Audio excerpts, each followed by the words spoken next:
Hamantakiapi. This is Nick Estes, co-host of the Red Nation Podcast. Welcome to today's live stream. Before we get started, really excited for our guest, Christine McCleave. Before we get started, before I do introductions, I just want to remind you that we're also cross-streaming on the East is a Podcast YouTube channel. So hello to all of East is the Podcast. This is a really exciting week in our sort of lineup. So tomorrow we're actually doing a live stream for the Nation Podcast. All of the hosts will be on. There should be at least like 4 or 5 of us. So tune in tomorrow, but on the same time. And then also on Thursday, I'm doing a live stream podcast on Red Scare. It's the Substack with special guests, Gabriel Rockhill on his new book, Who Paid the Pipers. So we will be subscribed to my podcast. You just go to like substack.com/Nick Estes. It's an offshoot of this podcast. It'll be free. There won't be any paywall or anything like that for the live stream. So please subscribe there, but also check out our live stream tomorrow, end of the year sort of recap with the Red Nation Podcast crew. So without further ado, I would like to introduce our special guest today, Christine McCleave. But before I do that, I'll give some background story, some backstory about how we actually met, because I'd actually like to hear some of your sort of personal history and your biography. So we actually met at Carlisle Industrial Indian School, of all places, the infamous boarding school, off-reservation boarding school, which was founded in the latter half of the 19th century by Richard Henry Pratt. But we were there on the 100th anniversary of its closing. I was writing a story for High Country News at the time, and Christine was one of the people that I had interviewed the time she was with Native American boarding school Healing Coalition. Yeah. Apologies. I just know it as NABS. They've done some of the, Christine as well as others have done some amazing work. We've actually done podcasts on boarding schools, many podcasts actually on boarding schools. And so coming full circle on that, we were at Leanne Simpson talk and here at the University of Minnesota. And you just finished your PhD at the University of Alaska. And it was just serendipitous because I was like, well, what was your dissertation on? And you were like indigenous medicines. And so that's how this topic came about, because she and I had been talking about having somebody on. You know, we've had Vivi Camacho on from Bolivia. She is a vice minister of ancestral medicines for the plurinational state of Bolivia. We were hoping to have her on. She talked a little bit about it in our last podcast episode that she did. But this is a topic that I've been interested in. My research isn't in this area, so it's a little bit new to me, but it's something that I see coming up in other sort of podcast realms, especially like in the manosphere. There's all this stuff around doing psychedelics and always decontextualize of the sort of indigenous and colonial context for which they're used. So without further ado, with that big introduction, maybe you can start by introducing yourself, give a little bit of background of how you got to this point, and maybe talk a little bit about what got you into this kind of research. Yeah, sure. Chimigwich, thank you for having me here today, Nick. Buju and Dinaway Magani Duke, Dindizi and Dijinikas, Makinak Waju and Dunjaba, Magizi and Dudame. Greetings, my relatives. Thanks for tuning in and listening or watching after the live broadcast. My name is Christine Dindisi McCleave. Dindisi means blue jay. I'm Turtle Mountain Ojibwe, and I'm Eagle Clan. And I used to be the CEO for the National Native American Boarding School Healing Coalition.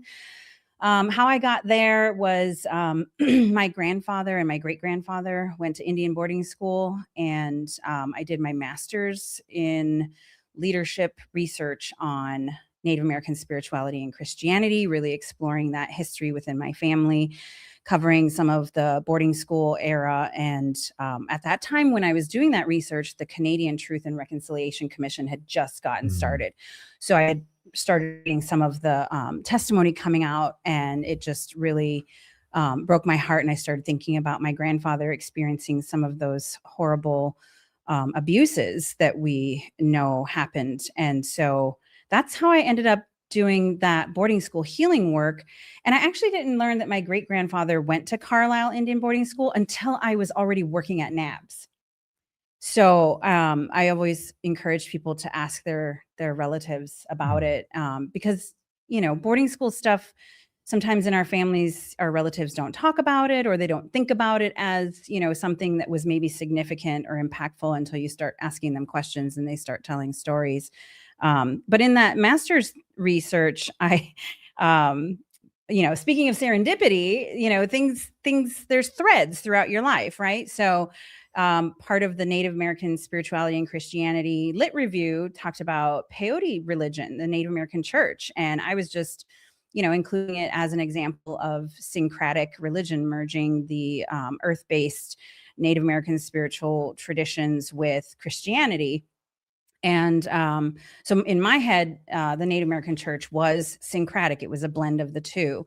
And then at the Boarding School Healing Coalition, I started doing some research about different healing modalities. And with all the, you know, information we had about historical trauma and how childhood trauma and intergenerational trauma affect our mental health and our spiritual health, our emotions and behaviors. I came across this interesting conference by the Multidisciplinary Association on Psychedelic Studies, or MAPS.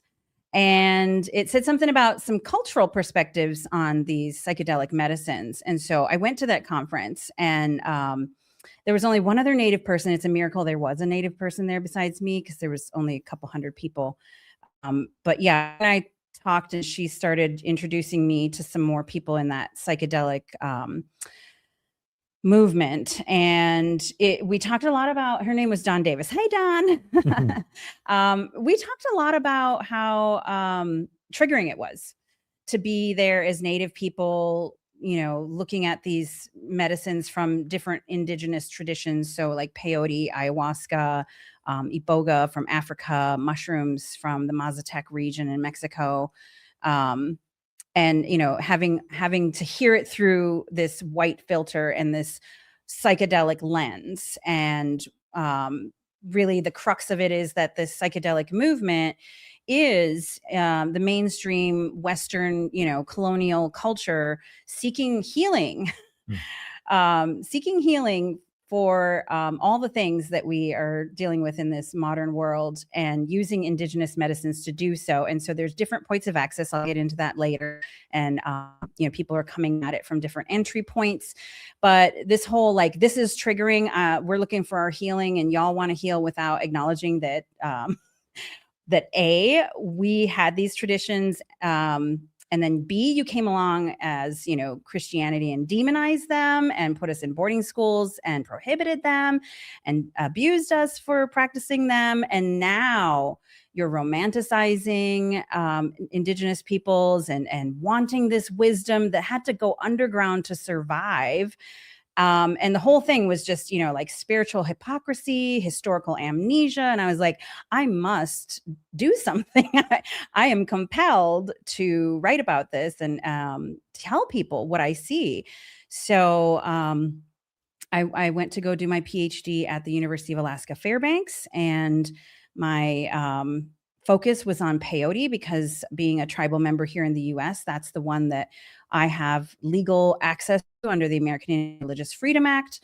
And so I asked a bunch of questions in my research about what Native people were doing for their healing, how they were interacting with peyote in the Native American church, and if they had any concerns about the religious freedom rights that we have, and how they were feeling about the psychedelic movement. So we can talk about some of those results, but I literally just hit submit yesterday on the final edits to publish. So it will be published on ProQuest any day now. I paid for open access so everybody can read it. I hope you all read it. So when this goes up, we'll put the link in the show notes so people can check it out. Great. Yeah. So you brought up several things. So first of all, like when we were in, like, this is kind of how a lot of this stuff works. And, you know, when we were in Carlisle, I actually didn't know that my great grandmother had gone to Carlisle either. Like I actually found her in the records, and is something that I don't I don't even know if my family understood this at all, but it made me think, and this is related to what you just talked about, but it made me think that there's like no generation of Native people that's unaffected by boarding schools and the history of that.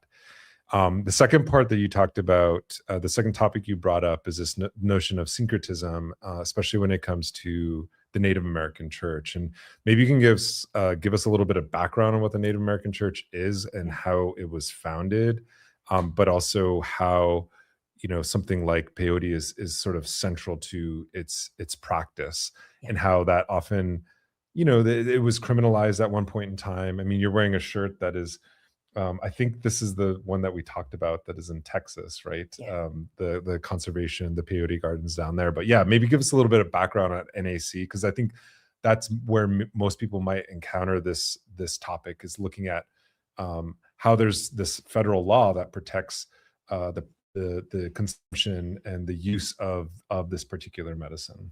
Yeah. Well, there's so many stories, oral traditions. What I found, because I didn't grow up in the Native American Church, what I found was that each person who grew up with this in their family knows their story. They know exactly how peyote came to their family, their tribe. There are some common shared stories about Peyote woman, who was on one of the trails of tears doing a long walk, and she had fallen ill and fell behind, and she was about to die when Creator told her to eat this cactus, that this would be medicine for her, and she was able to stay alive and make it to be with her people. So I wouldn't want to, and this wasn't the focus of my research, was to the origin story of the NAC. So I wouldn't want to share a story and like leave somebody out of it. But really, the NAC has been what I would call kind of like a growing religious movement. Some scholars say that it was formed as a church using that language because of the previous religious persecution on traditional spiritual ways, with the boarding school era, the prohibition there, and the forced conversion to Christianity, but also like the ghost dance movement being the impetus for the Wounded Knee Massacre. I mean, Native people were literally killed for praying, singing, and dancing in our traditional ways. So some people some participants in the research study talked about how this umbrella of it being a church and being related to Christianity was a survival mechanism, that they blended that way out of necessity. And I found a very interesting continuation from my master's research to the doctoral dissertation, which was that there are some Native people who are practicing wholeheartedly Christianity and embrace that ideology, that worldview, those teachings. And there are some Native people who have rejected all things Christian and say that the only way to really heal is to go back to our original spiritual teachings and ways. And then there's a lot of people in the middle.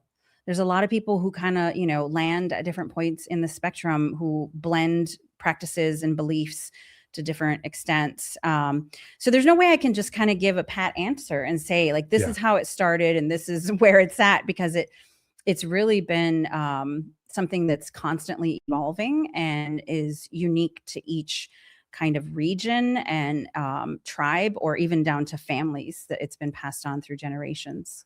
Yeah, I think that's an important point of like heterogeneity and diversity. I think even looking like, I don't know, I know for Lakota people, at least to my knowledge, and I could, I'm not saying that I'm an expert on this at all, but at least to my personal knowledge, we never had psychedelics or like medicines that, that would do these kinds of things like peyote. It was actually introduced later, often through the Native American Church, and was later, some people have adopted it. But just like, as you're saying, there are some folks who lean more to the Christian side, some are in the middle, and some reject it.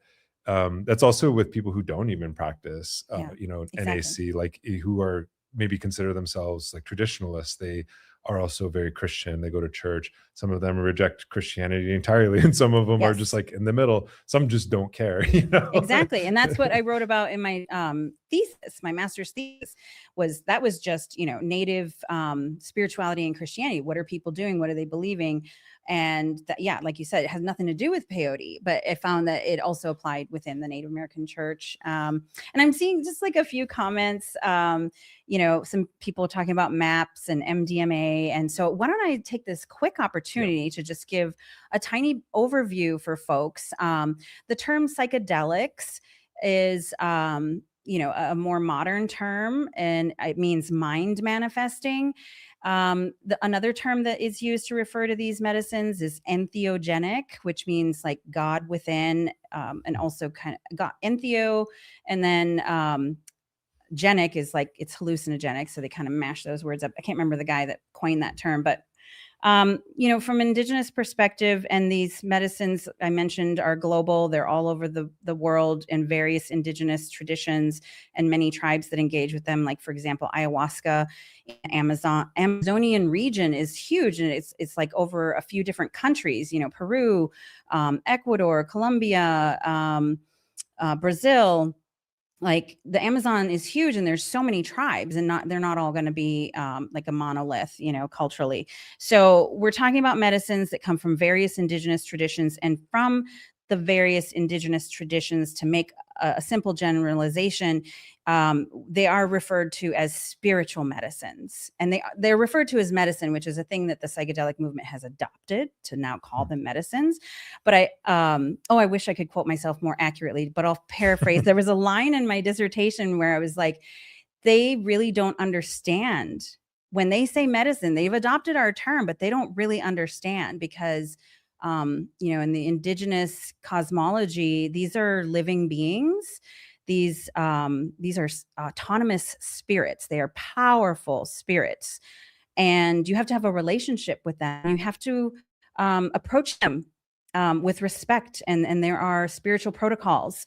And so what's happening a little bit with the psychedelic movement is, if people are entering into psychedelic access wanting a spiritual religious experience, they are either going to retreats down in the Amazon or in Mexico or even other places in the world.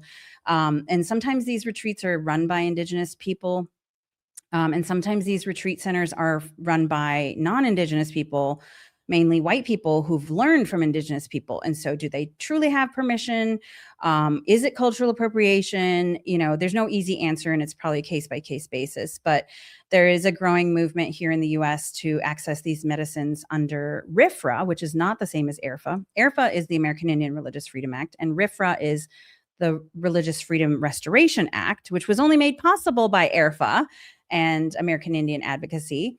So now white people are using RFRA to access Indigenous medicines. Yeah, you're welcome. Can you talk a little bit more about RFRA and like what it actually, like what is it in like sort of enshrine in terms of like, if it's building off of the American Indian religious freedom, like what is it, like what more is it adding? Is that specifically I guess I just don't know. Yeah. And, you're kind of catching me on the spot here, because I'm having a hard time remembering, that gets into, I did some legal analysis, but my dissertation is interdisciplinary. So a little bit of a jack of all trades, trying to be a master of some. But so there were several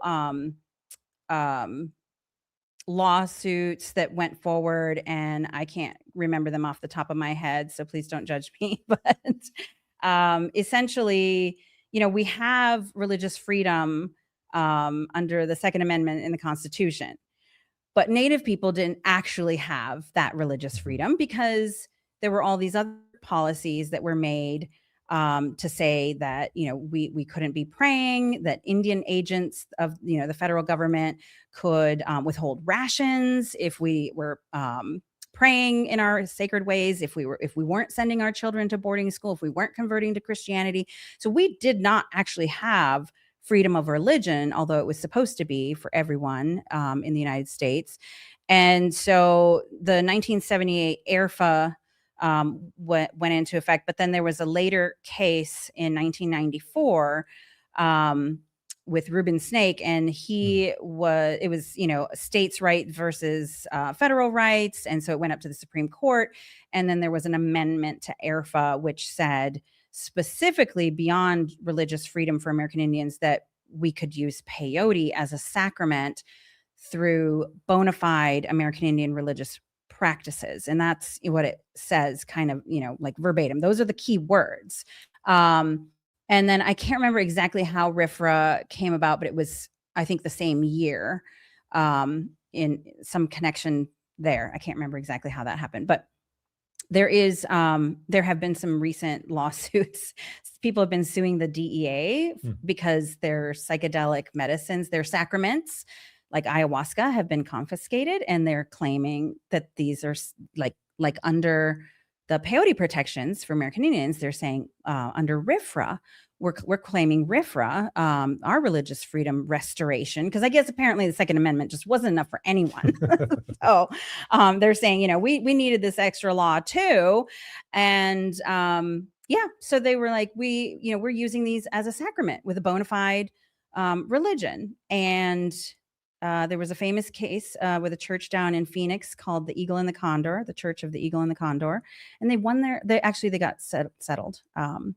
The DEA actually settled and said, we're sorry we took your ayahuasca, which was kind of a precedent there. So we're probably going to see more of that coming. And then some people are also accessing these medicines through the psychedelic movement in a more clinical, medical Western model. So around therapy, there's plenty of psychedelic studies. Like if you can go down a rabbit hole, people have taken what were whole plant medicines with, a spirit and a history and a relationship to indigenous peoples, and dissected them into molecules, synthesized them, modified them, and done all kinds of things to them that, maybe is, spiritually unethical, depending on your worldview. And there's all kinds of pharmaceuticals being developed right now. So MDMA is not, a traditional plant medicine. It's a synthetic that was created.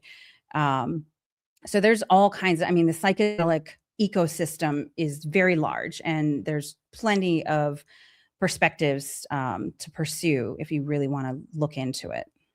Yeah, you're bringing up, there's so many like minefields here, like that you're raising. Like, I think even using the language of the sacred, like that actually the word sacred comes from Christian traditions. It means something that is non-defiled, it has a special status, and it's often related to the notion of purity. And so even translating that into the context of indigenous cosmologies it can be fraught, because like even for our term, like we would say wakan, it's like translated into sacred, but it doesn't actually mean that, right? And so I think what you're getting at is like even the translation of these medicines into different contexts presents different problems. Like even it's if you think of it in the terms of like a technology, like we think of technology as something that's like artificial and separate from society, but actually it's something that cultures create all the time, and they cultivate plants, animals, and things like that. They have relationships with them. The perfect example is corn. Corn has been so integrated into the modern world that it's just taken for granted. But it was a plant that was built, through millennia, since time immemorial, of relationships of indigenous people cultivating it, that only grew in this particular region. And now it's turned into, a monocrop, all these different things. And some would say that it's sort of violating that relationship, that reciprocal and sort of accountable relationship to this species. And so when you're talking about these issues, it might be hard for some people to sort of wrap their heads around it, that like not everything should be up for grabs. Yeah. And if things are going to be used in a way, there needs to be like ethical conversations around it. And what you're sort of pointing at though is that these, we haven't really talked about, there's several aspects of this. I think one, we can look at the sort of hippie culture that have developed around it, like as a form of amusement or entertainment, right? Doing drugs for recreation. Mhm. Then there's the sort of clinical aspect that you're talking about. I actually think the first actually opens up to the second, because it's through this kind of experimentation that people do realize that, wow, there might be some kind of medical, use or some sort of therapeutical use for these things. But along the way, you're also saying that these, no matter if it's for recreation, as you're talking about in the context of like ayahuasca and these camps and these workshops and retreats that people are creating in the Amazon, or if you go back to like even the 1960s and the drug culture, like the opening up of psilocybin mushrooms, they went, I can't remember the exact location that you said in Mexico, but they went to an indigenous community and began to sort of extract those psilocybin mushrooms. And then it became sort of a recreational use. And now like in, the Northwest, there's states that have decriminalized this, and they're now using psilocybin as a form of therapy. But it's completely like detached and decontextualized from its origins, which is follows just about every sort of colonial story of plunder and resource extraction. Ding, ding, ding, ding. So let's maybe get into like those first two aspects, because I do want to talk about your study and your interviews, and if you can share some of your results. But maybe we can talk about that first aspect, the recreational aspect. Like, what are the ethical concerns of this, and how has it impacted indigenous communities and their relationships to these medicines? Absolutely. So I like what you said, and I do call these medicines indigenous biotechnology, and put that in my terms and definitions. I also included biopiracy, because if this is indigenous biotechnology, if you don't have free prior informed consent to access them, and you just take it and commodify it and commercialize it, for your own profit and benefit, then that's biopiracy. You've stolen it, this biotechnology. So I talked about the Nagoya Protocol too, where there's a protocol to create an agreement, basically, a contract that says the indigenous people will give the consent and give you access, like agree that, yes, you can use our medicine. Like, what a novel concept. Access and benefit sharing. You can use our medicine as long as you, go through us as the cultivator, because we are the stewards. We're going to make sure that we're paying attention to conservation of this medicine, which have to limit the supply, because our people are going to get supply first before your people get supply. The benefit sharing could take the form of just, if you're going to create a product, if you're going to do research and development, you give us a portion of your profits, right? The Nagoya Protocol can take all of these forms. And so I'll get to your question here in a second, but so far, of all these medicine traditions, if you place them as groups, the Bwiti tribes of Gabon, Africa, are the only ones who have given free prior informed consent to access and benefit sharing of their natural medicine, Iboga. And none of the other groups have. And, if you think about trying to unite all the various tribes of the Amazon to come to an agreement, like, I don't know if that's ever going to happen.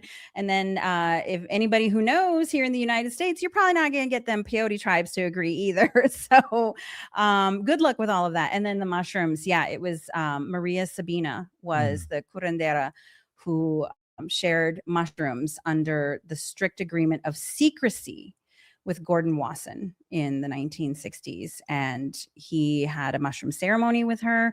And then he went back to the United States and wrote an article for Life magazine. And I don't know, within a couple of years, I'm not the historical expert on this, but there are people who are within a short amount of time, like John Lennon was in her village, so she died in exile. Yeah.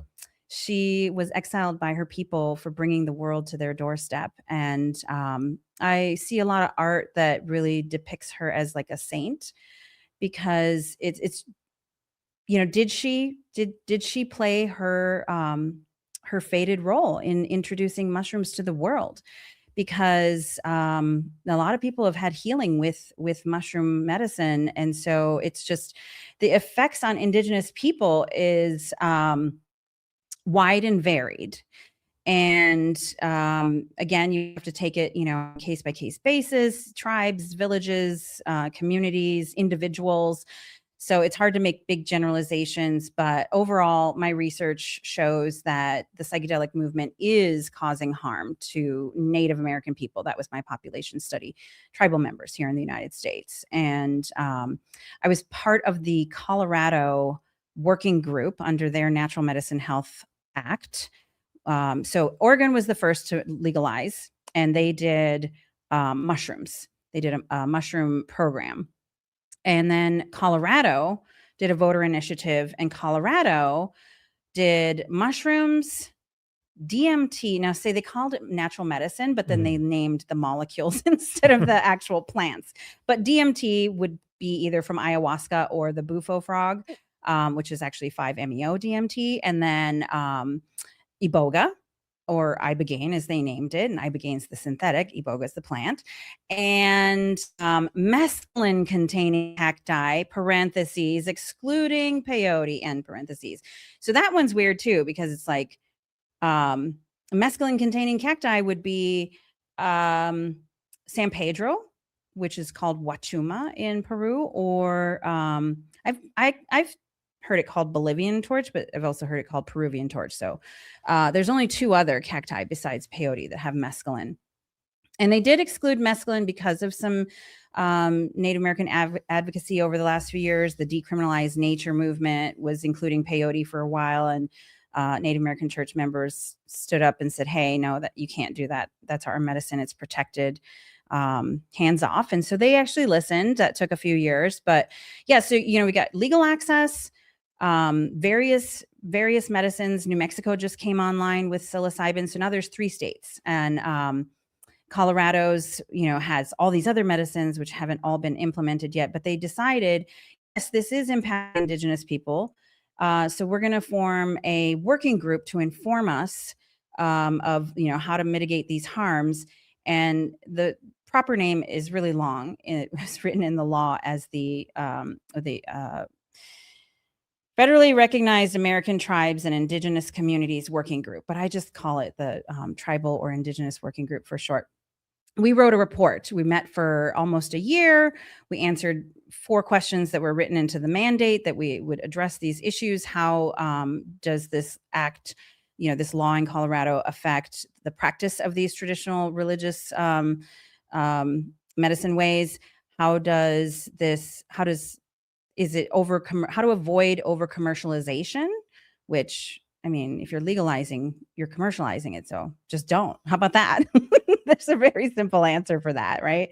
How does it affect conservation? And then what are some best practices? And you can read that report on the Colorado Medicine website, and you'll see that it was a very painful process for the working group to go through. The Native and Indigenous peoples in that working group, and myself included as their moderator facilitator, had to work through some very hard things. The extractive nature of colonial government saying, oh, we made a law that has negatively impacted you, and now we want you to work for free to tell us how it impacted you. It was really difficult. Wow. That's a lot to unpack there. I think, I was just sitting there thinking, like, these laws that are meant to sort of clarify, like, what can and cannot be used is also like, but I was also thinking of, like, Colorado is, like, I think being one of the first states to also legalize marijuana. I mean, just to take like a drug, like a substance like marijuana, a plant like marijuana, and like it's advertised as like, this. I grew up with brothers and relatives and friends who would always say this. It's like, how can you criminalize a plant that comes from the earth?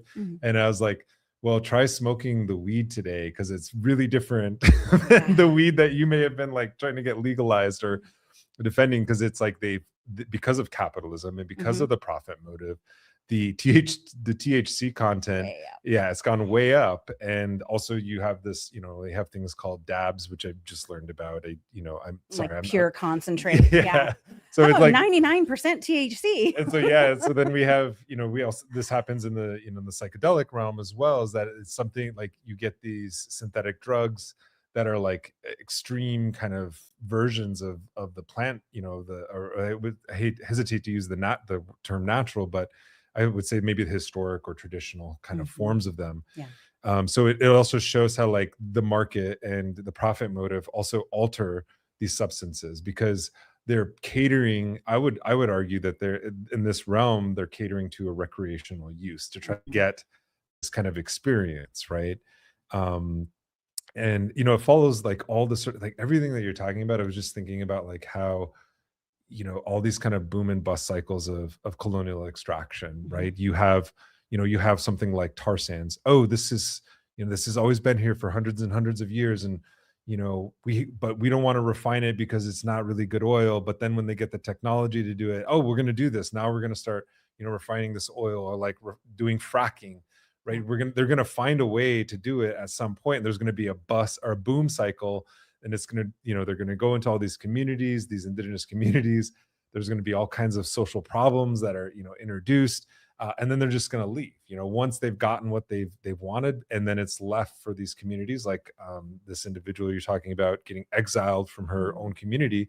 It's left for them to clean up the mess, right? Or we're going to make laws because we have this social problem. It's not really drugs, it's this system of alienation and profit that has created drug abuse and drug addiction. And we have to create a set of laws to kind of regulate that, but we kind of messed up on this. So indigenous people come in and advise us and help us work through this. Indigenous people have so many examples of the way this has happened with like Manuman, right? With our wild rice. They genetically modified it, and then now it affects the real wild rice beds. And they also stole that. They, University of Minnesota, hello, made that patent. And then there's the example that some people are using with psychedelics, talking about tobacco or the poppy plant that used to be medicine. That was actually used by indigenous peoples, and they knew how to use it. And tobacco being used in, to use that colonial term, that sacred way, right? But then, once they're commodified, they change. And marijuana, absolutely. I can't cite it for you, but I was at a conference and I heard somebody talking about a study that said of all the different psychoactive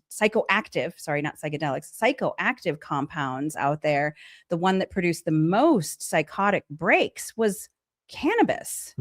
Not these other powerful medicines, but yeah, something's happening with the cannabinoids and all of that. That's not natural, right? That are we have cannabinoid receptors, but we weren't maybe meant to receive that much. So something's happening there, and who knows what's going to happen when they start messing with these other spiritual molecules and combining them or genetically modifying them. Absolutely. And I also think about these Western constructs of laws. It was really difficult for the working group to navigate the Colorado open meeting law, which was put in place, I think, to protect the public from public servants not doing business outside of the public eye, right? So it says you have to, if you're one of these appointed bodies, you have to meet in public so the public can listen in, public has to be noticed, and all of this stuff. Everything happens above board in the public eye. Well, this meant that the working group members couldn't form relationships outside of the meetings. They couldn't talk to each other. They couldn't send emails. And, that's just an example of that clashing of like indigenous ways of relating to each other and to our environment and forming relationships with people to do the work that we're being asked to do, and how Western systems that were maybe put in place for protection don't necessarily support that. Also, when you think about Iboga is now being really lifted up in several areas, and it's the next medicine that Colorado is looking at. There's some movement. The governor of Texas, Rick Perry, has gotten on board with this Ibogaine, Americans for Ibogaine. There's actually a lot of people on the right who are very excited about Iboga. So it's crossed political lines and is, has bipartisan support. What's the excitement? It's being touted as treatment for veterans with PTSD. It also is clinically proven to be an opioid addiction breaker. Like it'll break any addiction. It'll completely reset the person. No withdrawals. They just come out of the experience, free of addiction, and whether they're having the experience in a ceremonial setting with the natural medicine or in a clinical setting with the synthetic ibogaine. And so I find it really interesting, and I comment whenever I can publicly, and I appreciate y'all listening to me. If you've heard me say it before, I find it very disturbing that we are looking to heal veterans from their their PTSD, not historical trauma. That's me. I have PTSD too. We're looking to heal these veterans from their PTSD, but we're not actually stopping the wars that caused that PTSD. Right. So they'd like to develop a pharmaceutical to address opioid addiction from the pharmaceutical that they created from the poppy plant to create that addiction. Right. So why they went to war in the first place. Yeah. Like, just like, come on, people. In Afghanistan, like, they don't talk about it, but yeah, that's an excellent point. And I think, this is just reminding me that, like, a lot of this comes down to what we would call in, like, the social sciences techno fixes, or like even in like climate change sort of jargon. It's like, so we have this problem of global warming, right? And it's undeniable, right? There's climate chaos, there's all these things, and there's this idea that you can create like a techno fix, right? You can do individual things, like you can take shorter showers, you can spray metallic gas into the atmosphere to reflect the solar. These are things that people have actually proposed. Or you can create, giant air filters that will, filter out all the carbon in the atmosphere. These are all like considered like techno fixes. Well, we just need a technology to undo the technology or the social condition that created this problem in the first place. This is very similar, kind of a similar approach. It's like, we have a lot of people who are suffering PTSD. We have a lot of people who are suffering social alienation and anxiety.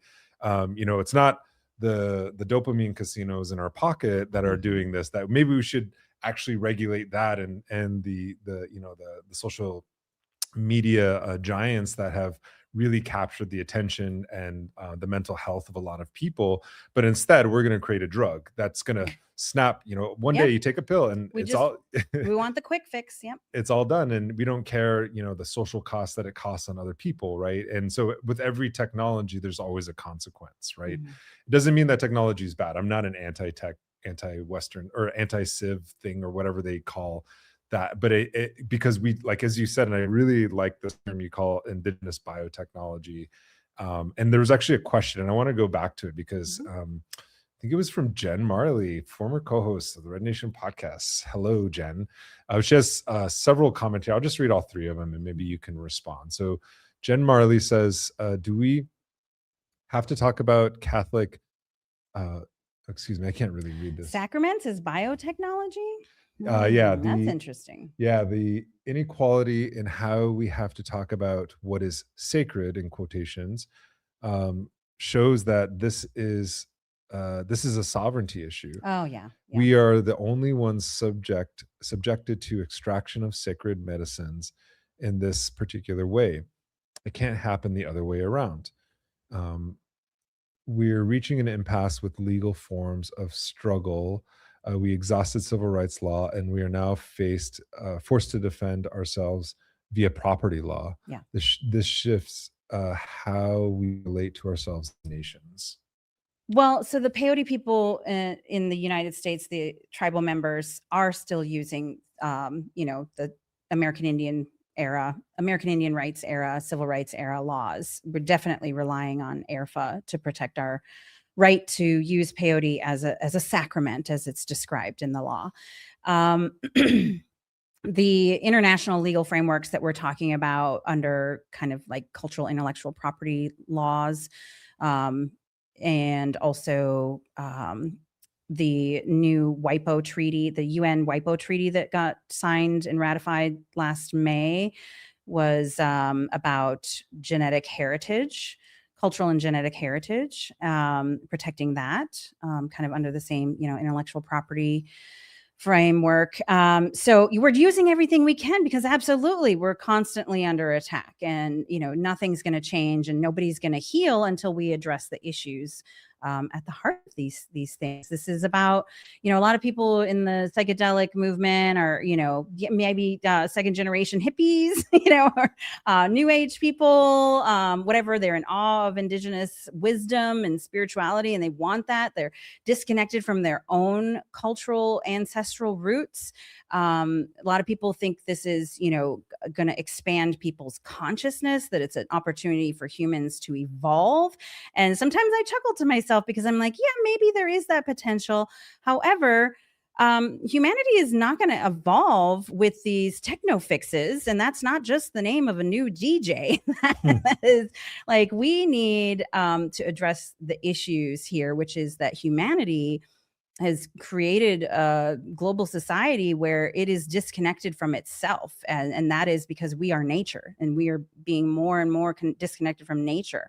If you're fascinated and drawn to indigenous spirituality, these are earth-based religions that have this cosmological understanding that we are part of nature. And so if you just sit with that for a bit, you don't even need mushrooms. Yeah. And it's also this idea, it's kind of like this, I don't know, like if you watch YouTube, I used to watch a lot of YouTube. I don't watch as much anymore, but there's this kind of self-help culture where you can kind of get like into a hobby or something like that. And, if you start waking up at 5 a.m. every day and doing your morning routine, your life is going to be better. And it's like, just forget about the rest of the whole world. Because it's like with this, what you're talking about with this earth-based religion, I might call it something different, but if you look at the water protector movement, that actually means like confronting capitalism and extraction. And there are severe consequences to doing that, to actually sustaining our lifeways. I mean, we've seen several generations now of indigenous-led climate justice movements to protect land and territory. Now even protecting things like these medicines. There's consequences to doing this kind of work. And so maybe we can shift the focus a little bit more into the research that you did and with certain individuals, and what their sort of responses were to a lot of these sort of changes. And I don't really know, I haven't read the research, so maybe you can guide me through it about like what was your sort of what was your questions that you asked, and like what were some sort of common responses from people, especially addressing many of the topics that we just kind of went through. Yeah, sorry you didn't get to read it, but it'll be published soon. So yeah, I had 5 research questions, and I kind of covered those already. Healing. What are Native people doing for healing? What are they healing from? What is their involvement or association with the Native American church? Because not all participants were in the Native American church, so that I could have some comparison there. And then what are their concerns about AIRFA, American Indian Religious Freedom Act? Again, whether they're in the Native American church or not. And, or, do they think AIRFA is fine? Or do they think it needs to be amended again? What are their thoughts? And then if they are familiar with peyote ways, are they concerned about conservation of peyote? Because it's not technically on the endangered list in the United States, but it's vulnerable. And its population has been declining for decades. And it's a very slow growing cactus, and there's lots of issues around conservation. So I wanted to explore that a little bit. And then the last question was about the psychedelic movement. What did people know about the psychedelic? Were they familiar with it?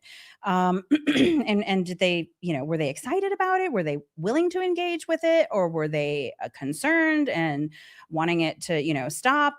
And of course, the answers were all over the board. It was a study with 13 individual interviews, a 6-person focus group, and an anonymous online survey with 50 respondents. So all in all, 69 participants, if I got my numbers right. I'm going from memory here. And yeah, so it's a lot, right? But I don't know where you kind of want me to dive in. Maybe you can talk a little bit about how like people like responded to the way that indigenous medicines were being taken up, like both from the recreational point of view, but then also for this therapeutic, for this therapeutic applications. Yeah, that's a great. Yeah, thank you. So, the psychedelic movement. What were people thinking about that? I mean, and I saw some generational differences. Obviously, people that are like our parents' age, from the boomer generation, immediately referred back to the 60s, and a couple of elders that I interviewed were definitely like, it's a drug. Psychedelics are drugs, and I don't, I've been sober and I don't do drugs. Right? So there was that perspective that was very real for them.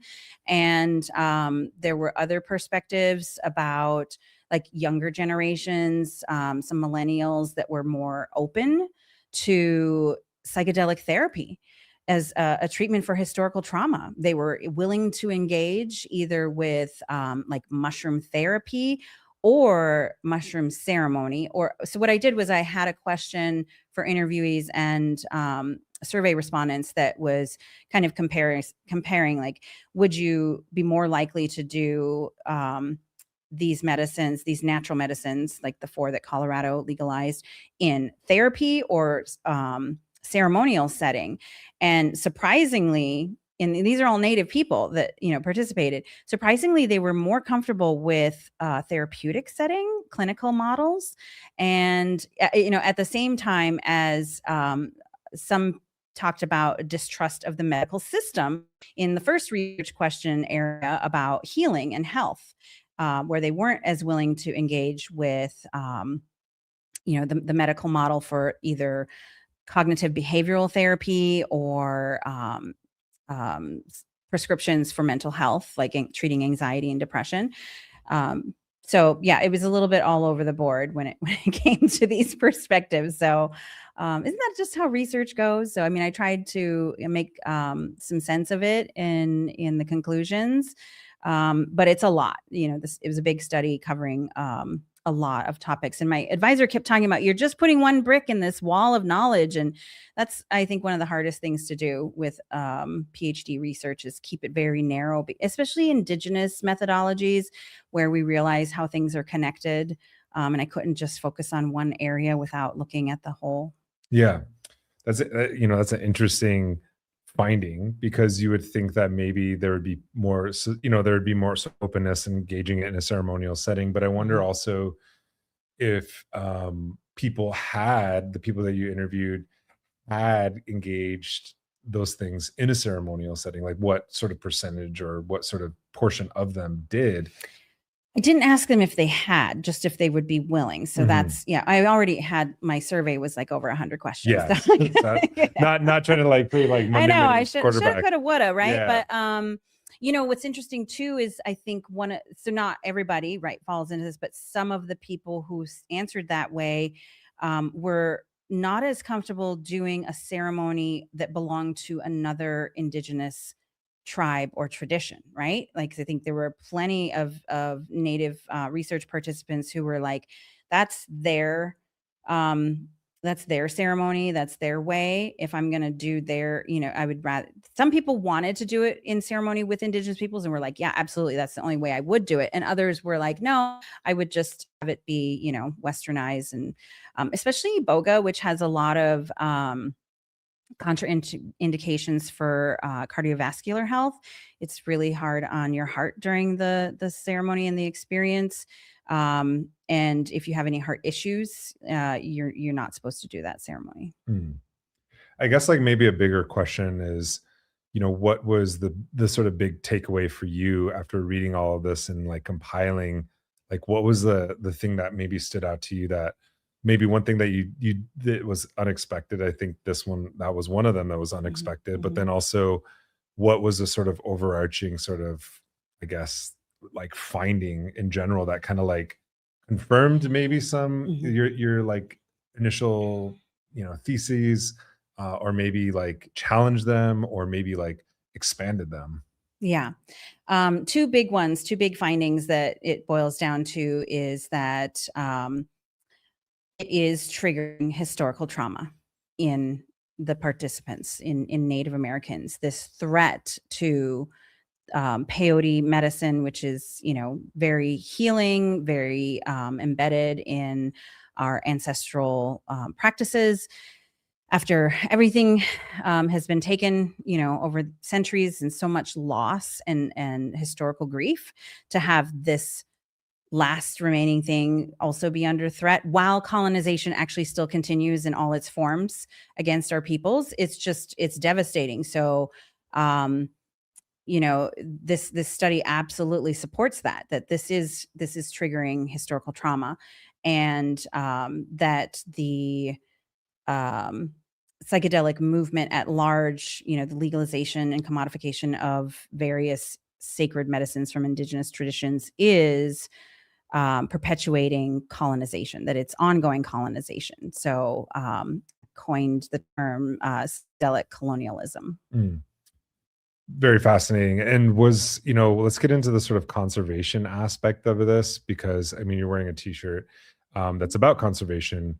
And maybe I think you and I were talking about this the last time, but this is about a peyote garden in Texas. Yeah.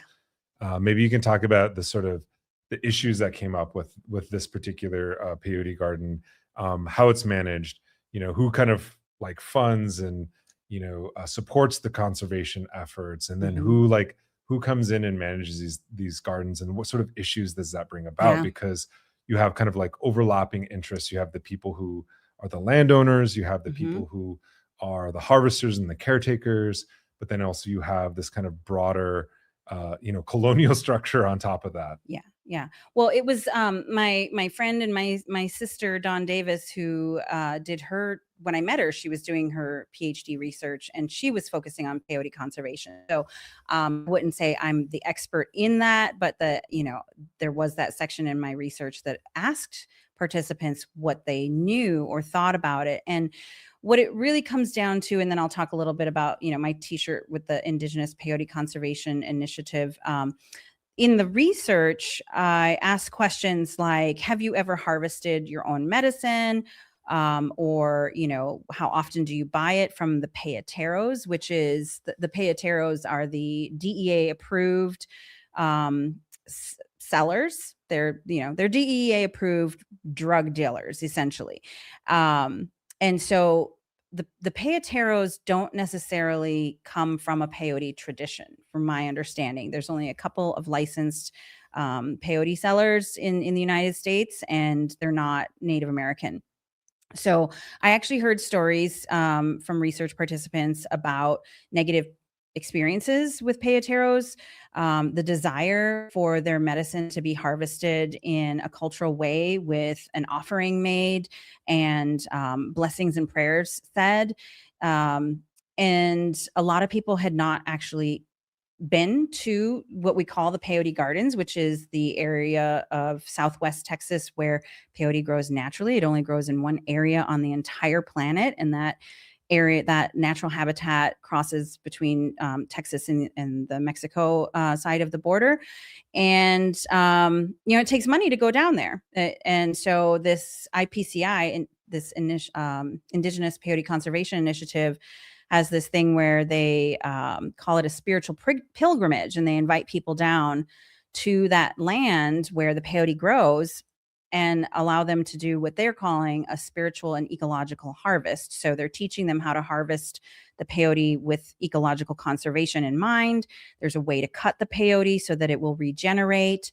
You don't want to take it if it's too small, because then it hasn't flowered and fruited and reproduced itself, things like that. So they do it ecologically, but they also consider the spiritual aspect of the harvest. And, while I didn't write about that extensively in my research because I didn't want to focus on one organization, I did ask some of those questions, and I do think that the work they're doing at IPCI is important because of that opportunity for people to reconnect with their medicine in that way. However, there's some controversy that I wrote about. I documented some things. There was a pharmaceutical company in 2022 that was trying to patent mescaline, which just created a lot of it triggered a lot of trauma. It created a lot of issues. And so I talk about that a little bit in the lit review and how it shows up in the participant responses. But yeah, I do believe that Indigenous Peyote Conservation Initiative is doing good work. This, again, I want to say this is separate from the research. This, what I'm saying now has just been gathered from my work in Colorado and the work that I've been doing since. And you asked about the funding, and I think they are funded through the Indigenous Medicine Conservation Fund. And I don't know where the Indigenous Medicine Conservation Fund gets all of its money, but it's an international nonprofit that funds not only the peyote initiative, but they fund people in the Amazon who are trying to not just protect their medicine, but get water to their villages, protect against deforestation, things like that. They support Blessings of the Forest, which is the NGO in Gabon, Africa, that helps with the conservation of iboga. And I believe they support some mushroom tribes in Mexico as well.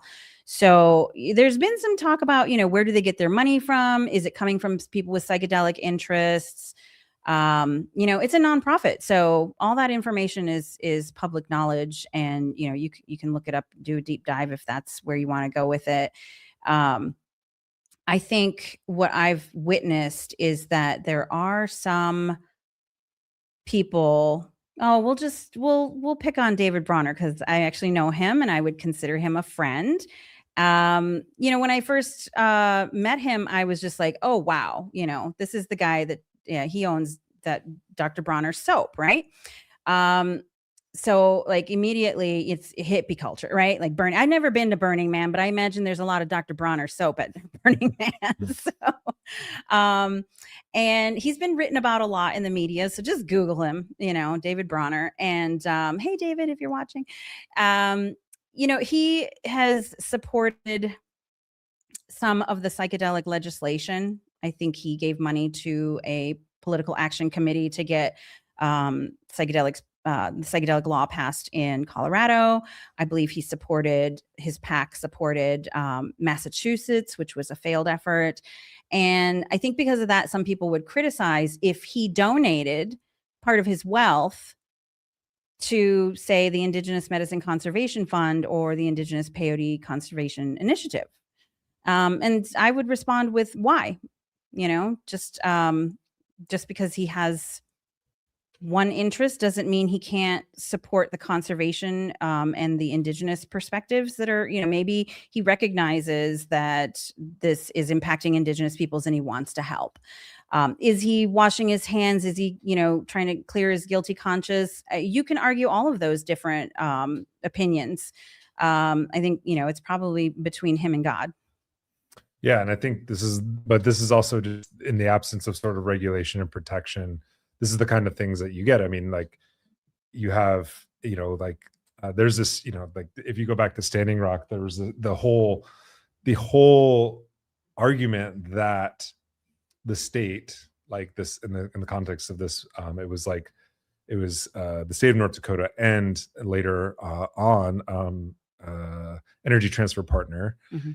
They argued that these nonprofits were the ones who were basically like leading this movement. And it was like actually that even if they were, it doesn't really matter because you weren't even following your own laws. So it's this whole argument about like it's sidestepping the larger question. It's like you can say, there's special interests at play in these nonprofits, but at the end of the day, it's still a colonial system. Oh yeah. And there's still going to be this exploitation. I think it's not a good place to be. I think many of us would prefer not to have either of those options. But that's what we have. And I think what you're kind of saying here, and I think there's been some efforts, like I think what I talked about with Vivi Camacho, especially in Bolivia, there are efforts to curtail, manage, and regulate specifically ayahuasca, because like look at Bolivia, its national plant is coca, the coca leaf. And if we go into look at like what the Trump administration is doing in the Caribbean, it's bombing boats that are allegedly carrying like cocaine into the United States. I mean, I say allegedly, like with a strong emphasis on allegedly. We don't actually know. We haven't been provided any sort of evidence, but nonetheless, this has become the justification for not just this escalation in the Caribbean, but a broader sort of war on drugs in places like Bolivia, the Andean regions, Colombia, without really ever sort of understanding that the United States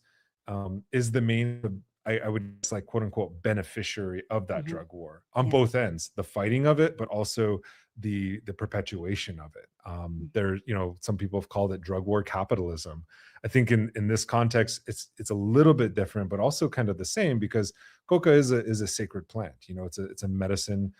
It's widely used, but it's also a way to criminalize anything that the United States sees as a threat. In this case, they saw the indigenous, movements that, the coca growers in Bolivia, they just call them narco terrorists, the same Mhm. way that they're calling, the people in the Caribbean and people from Venezuela, entire governments, entire countries, narco terrorists.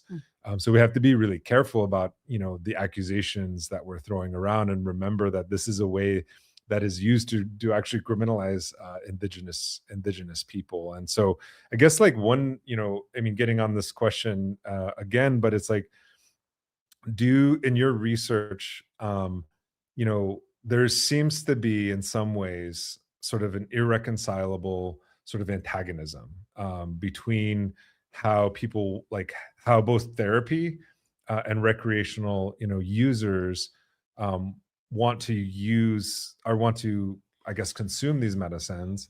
But then also with indigenous communities, you pointed out some ways that indigenous communities have participated in sort of processes of, like, ethical consumption or use, or relationships of reciprocity.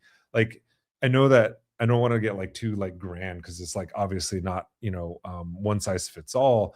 But can you point to other examples where indigenous peoples are participating in research in ethical ways, maybe with other indigenous researchers who are interested in this topic? I mean, maybe you could count yourself among that that Mm. crowd.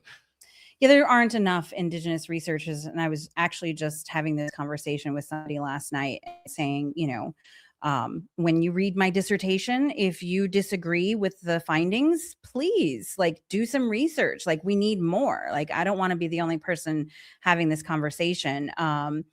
Dawn Davis embargoed her dissertation, so I haven't been able to read it.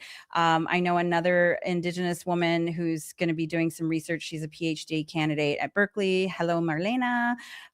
So, there's like a handful of us. And we really need more Indigenous research in this field. So there's, I just recently met some folks through, like, a research consortium internationally that are doing some work in New Zealand. So there's the opportunity to collaborate there. There's a real need for maybe some of the PhDs out there to be primary investigators to support Indigenous people's involvement in research, from developing and design studies from the Mm. beginning. That's very important. Don't design a study and then go ask Indigenous people to participate. We need to be co-creators of the knowledge, and that means conceptualizing it from the beginning. There seems to be a really strong desire when I talk to people, especially in the scientific community, of doing that kind of co-creation of knowledge and research partnership. It's just a matter of bandwidth and limited capacity. But to go back to what you were talking about earlier, that's really fascinating. And I try to balance this very, like, academic way that I've learned to engage my mind with staying grounded in my cultural and spiritual teachings and ways. And so sometimes when I talk, I try not to talk like an academic. So thanks for filling in the gaps with all the technical terms. But when you were talking, I just thought, like, violence has no place with these medicines. Like, Mhm. yeah, I keep going back to that term sacred, but, like, spiritual. Like, this is where we heal ourselves, where our hearts can open, where we heal the bonds with our family, with nature, with ourselves, with our ancestors. Like, we're healing from violence. So to, like, these are not drugs. These are not, they should not be classified in that category.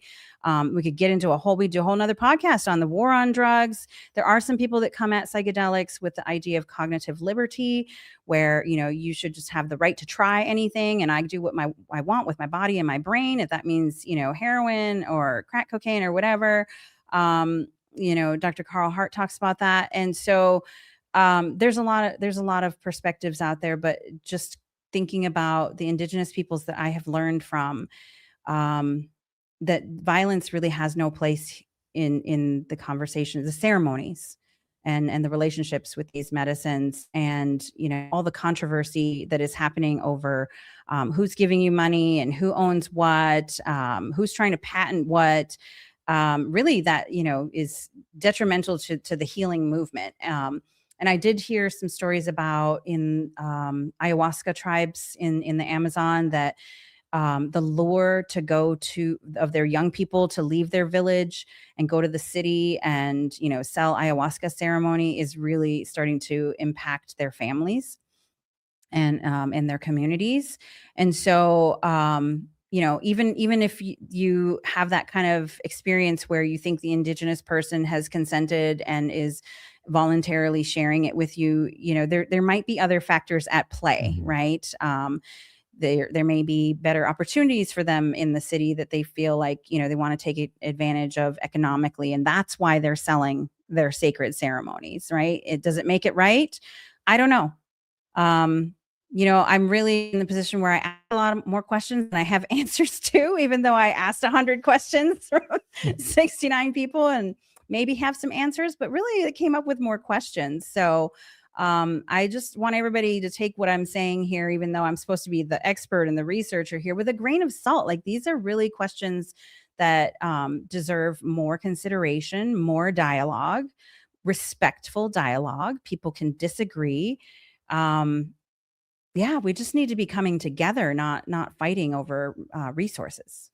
Yeah, and I think you raised a lot of good points, and I think this is, like, for me, it's been eye opening about just like learning about this, because it's so it's new in some ways, but it's also not. And I think some of the comments we're getting in the chat are like related to questions of ethics and methodology and research methodology. And I just want to say, you got your PhD in Indigenous studies, Yes, right? yes. There's a very few like doctoral programs in Indigenous studies, and I teach, an American Indian and Indigenous studies doctoral program. And Mhm.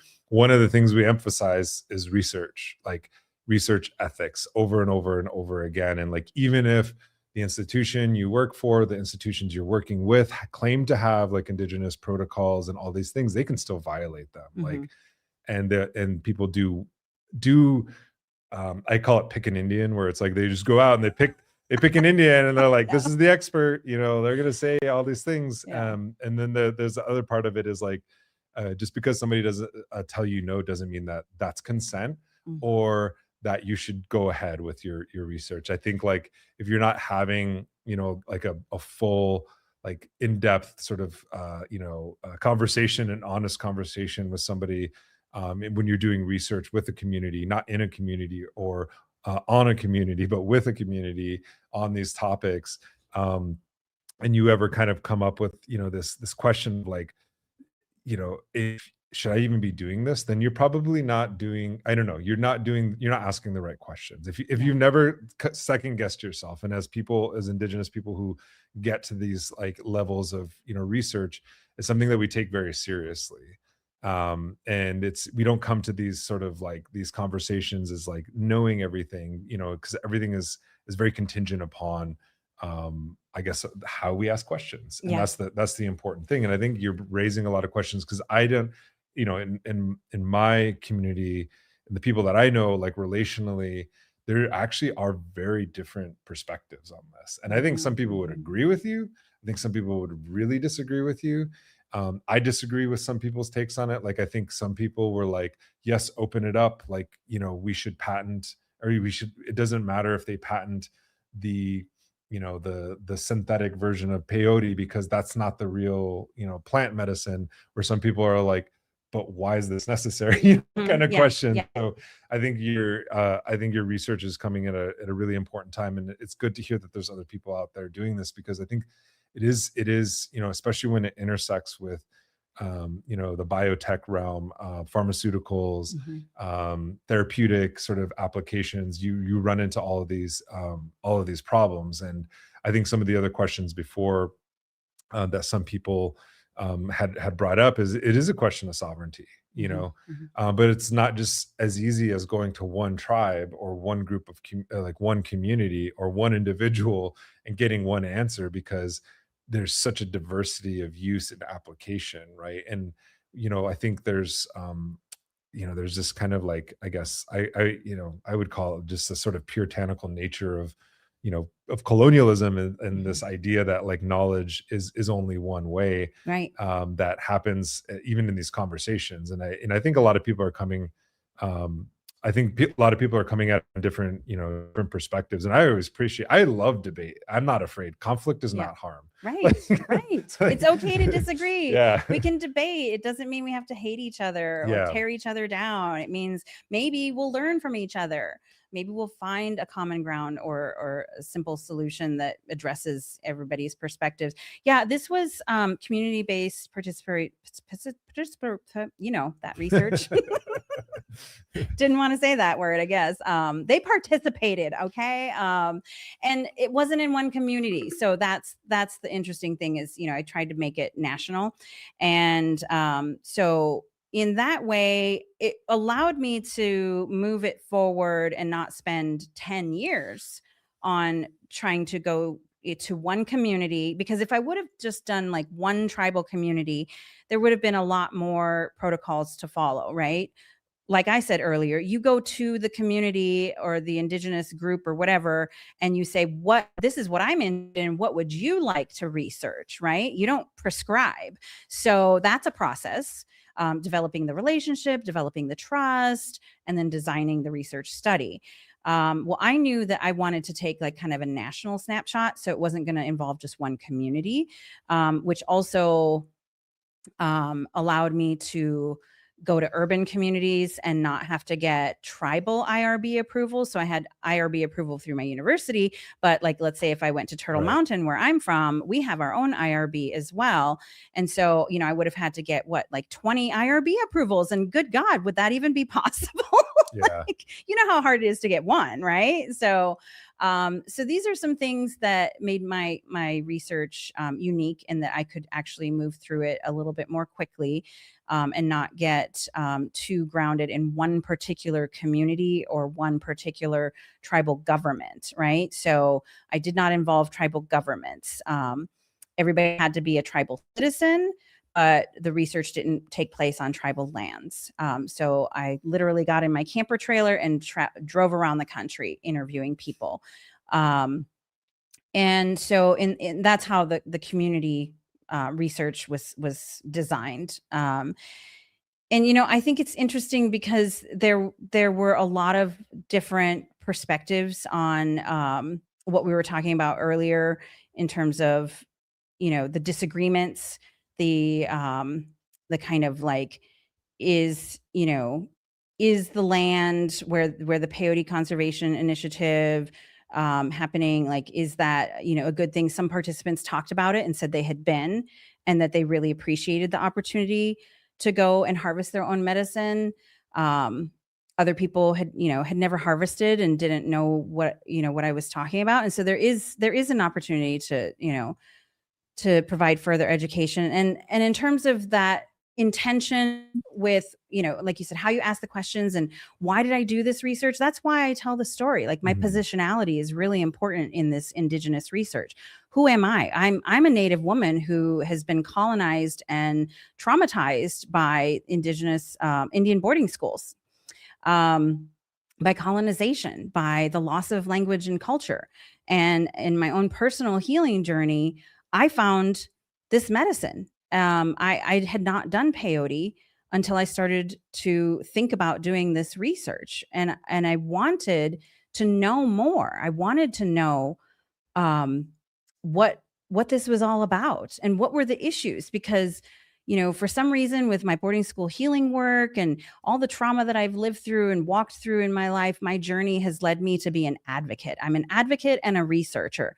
I did research at the Boarding School Healing Coalition too. We had to find the records in order to prove to the government that there was harm that was done so that they could do the truth action like Canada did. So we introduced legislation. Like, that's what I do. And so what am I doing in the psychedelic space is a continuation of that same work.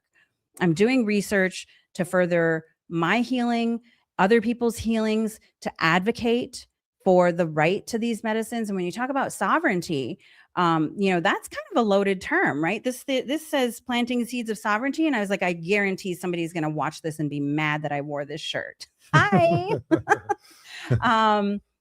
So, there's tribal sovereignty. And then in my dissertation, I wrote about cultural sovereignty, spiritual sovereignty, right? What about the indigenous peoples who don't have federal recognition?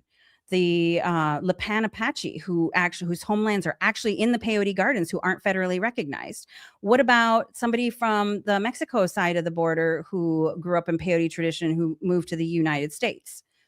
Where's their tribal sovereignty, right? So you can think about sovereignty in different terms. Yeah, no, I think that's important too, because I have friends who are on the Mexican side, and they do talk about it. And the way that the Mexican government regulates it or doesn't regulate it at all or protect it at all is has led to a lot of overpicking, exploitation and stuff. And so I think there's just and then also on top of that, it's like they are somehow different when they cross the border, even though they are recognized as indigenous from that side. So yeah, that's a really good point. And I think for me, like, also, I don't talk a lot about my personal life in here, but it has like one of the that boarding school thing was like, it opened a whole Pandora's box for me that I kind of wish sometimes, going back, like, a little part of me wishes I didn't go down that path, because it made me start questioning a lot of things about my own history in ways that I never thought, and actually didn't understand the scale of the boarding school project. This is before the federal report that came out, and I was just shocked because it was it was everywhere. It was like almost in every single state, that this had happened. And every person that I talked to, it happened to. And when I started talking about it with my family and my friends and people that I knew, it just got worse and worse and worse and worse and worse as it went down. And the further you got to it, and now it's sort of recognized as something that happened, but like literally 10 years ago, it was not something that people really talked about. In Canada, there was a much more, political and cultural conversations around, the reserve system, and just an acknowledgement of what happened to what's happening to Indigenous people. But here, it's very sort of it's erased. It's under constant erasure, and so one of the things that was like difficult in that, because these things affect you, it's like, even talking about this, it brings up so many emotions for different kinds of people, not just this topic, but many topics. Like we were talking about earlier today, before you and I started having a conversation about questions about what to do with Fort Snelling. There, it's a genocide site here. It's a concentration camp. It's where they lynched Native people. There's a group, there's an interest group in the state that has very close ties to this university and many state institutions that want to keep this open as a tourist attraction, but also want to redwash it in terms of bringing like Indigenous themes and Indigenous buy-in to a project. And it's so controversial. Like it to me, it's like I don't have any other feeling but like absolute rage, when somebody brings that up. And so I'm talking about this because it's like it related. I mean, you call it historical trauma, and it's it is historic, but it's also like ongoing because it hasn't ended. And I think even in the context of when we're talking about techno fixes and we're talking about quick fixes for PTSD, anyone who knows anything about like what's happening in the world, whether it's the genocide in Gaza and Palestine, these things take generations to work themselves out. Like the boarding school, well, I'm one generation removed, but some people are several generations removed, but are still impacted by it. And I think when we think about the way, like, this turn that a lot of people take towards indigenous medicines, and again, not all of them are psychedelic. Like, this is just one. I think you're just talking about a sliver, but it's getting a lot of attention for the reasons that we just talked about, because of the recreational use, the therapeutic use, potentially the pharmaceutical use. And when we're in these, in this moment, it's like there are, it's a very, I don't know, it's something that it's like, I've just accepted that this is going to be something I'm going to deal with for the rest of my life.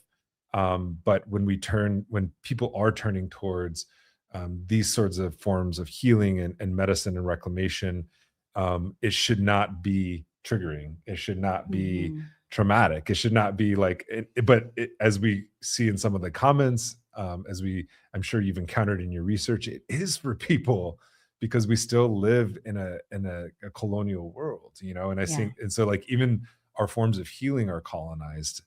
That's basically my takeaway from our conversation. Yes. Culture is constantly evolving, right? Yeah. So we adapt as people, as indigenous peoples, we adapt to survive. And in order to heal a wound, you must clean it first. You must examine it. You must clean it out, get the air in there, let the sunlight hit it, make sure there aren't any little remnants left behind. It has to be cleaned out. It can't just be covered up. And that's a painful process. I remember trying to say something when we were at the Boarding School Healing Coalition about, healing is hard, healing is messy, healing hurts, right? And my communication director was like, no, you can't say that. Like, no, it has to be inspirational. And I was like, I'm just here telling the truth. This damn healing is hard. So yeah, I definitely feel that it's difficult to face these things sometimes. And I did see that one comment that really made me smile about research as ceremony. And I write about it in the dissertation about how I came to this place, right? I followed a path. I was given an eagle feather when I got my master's degree from creator themselves. No, I didn't get one from my family. I felt so pitiful for myself, and I prayed and I asked for an eagle feather to fall from the sky, because I saw eagles down by the river where I lived by all the time. And I actually found one about 2 months later. I found an eagle feather. I was so excited. I took a picture, I sent it to my friend, and she said, "Oh, Christine, that's beautiful." And she said, "That's an adolescent eagle feather," because it was spotted. I didn't know. And I was like, "Oh, what does that mean?" She said, "That means you're not done with your education." And I had just finished the master's. I was like, no, I'm not going to get a PhD. But here we are, lo and behold. There was a through line about all these things on, the impacts of Christianity and colonization and boarding schools on our healing ways, our sacred ceremonies, and the healing potential of these sacred medicines, and also the need for advocacy. I heal through using my voice. I heal through engaging in those difficult conversations with myself, with my family members, with my community members. That's the thing. Indigenous peoples are, you're part of a community. So everything I say here, I might hear from different community members what they think about what I'm saying. Sometimes I'm sharing research. Sometimes I'm just sharing opinions. Okay, folks. Sometimes I'm sharing personal perspectives and experiences, which are, mine alone. But yeah, there's a lot to be said about how this psychedelic movement is impacting people, Indigenous and non-Indigenous. I think we're all here to learn something together. And I do believe in the potential for the evolution of humanity. I believe that that is what this movement is all about. I'm just constantly going to be telling all the white folks who will listen that you can't have healing for some at the expense of others. You cannot have a healing movement for all that harms the Indigenous peoples who stewarded these medicines and these sacred knowledge systems to get to this point, to benefit the rest of humanity. I think there's a lot to learn, not in just this mental health area, but in all these areas that you're talking about, Nick, environmental stewardship, economic considerations, like Indigenous peoples. We gave democracy to the world. We have so much to offer. Yeah, it's very yeah. There's, and then going back to even like the corn. I think what's interesting too, and this kind of goes back into the kind of recess of like, there's all these like right wingers out there, like I think Candace Owens and others, they always like pile on Indigenous people of like, what did we actually give to humanity or whatever, like as they say it when they're standing on our land, like first of all, it's like, oh, did you bring that from Europe? Like I don't like, I don't know.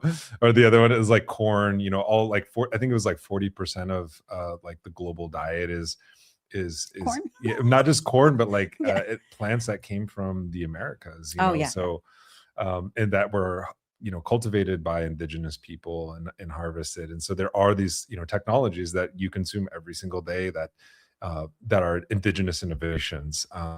Right, but they're taking it. When you said, I was like, it's corn syrups and everything, right? That's like, and then I had a moment thinking about that movie Interstellar, where all they had left was corn.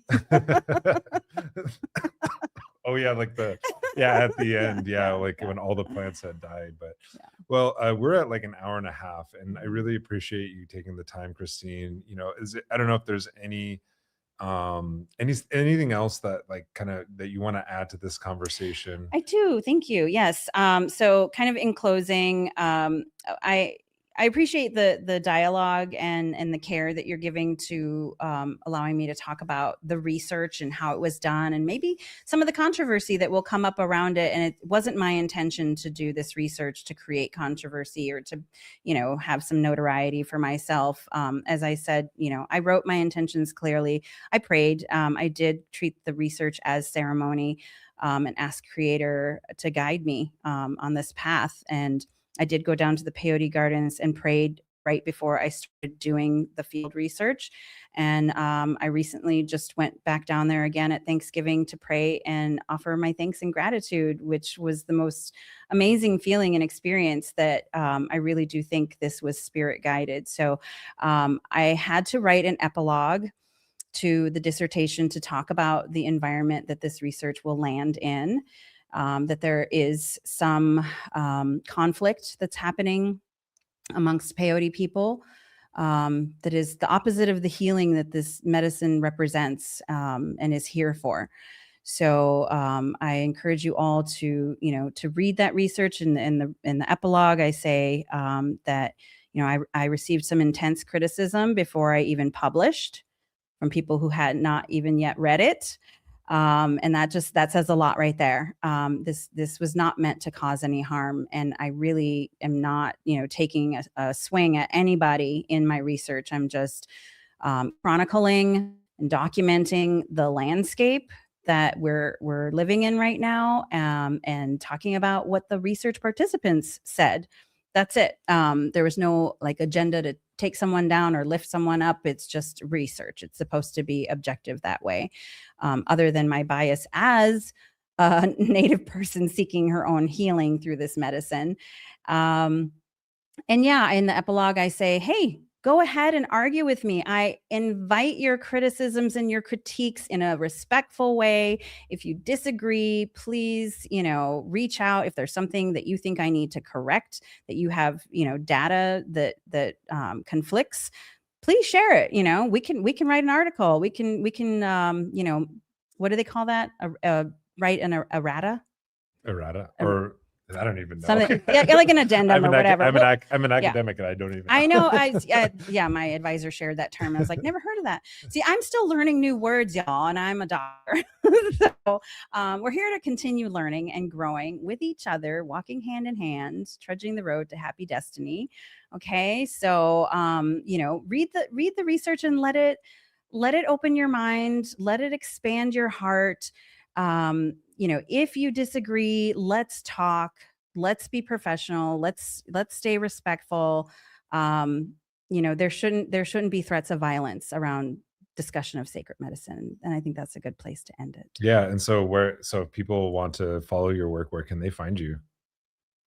Oh, well, I have a website, www.christinemccleave.com, and I'm on Instagram, Christine.McCleave1. And that's about a good place to start. Yeah. Cool. And so for those of you who are listening or watching, those are all in the show notes.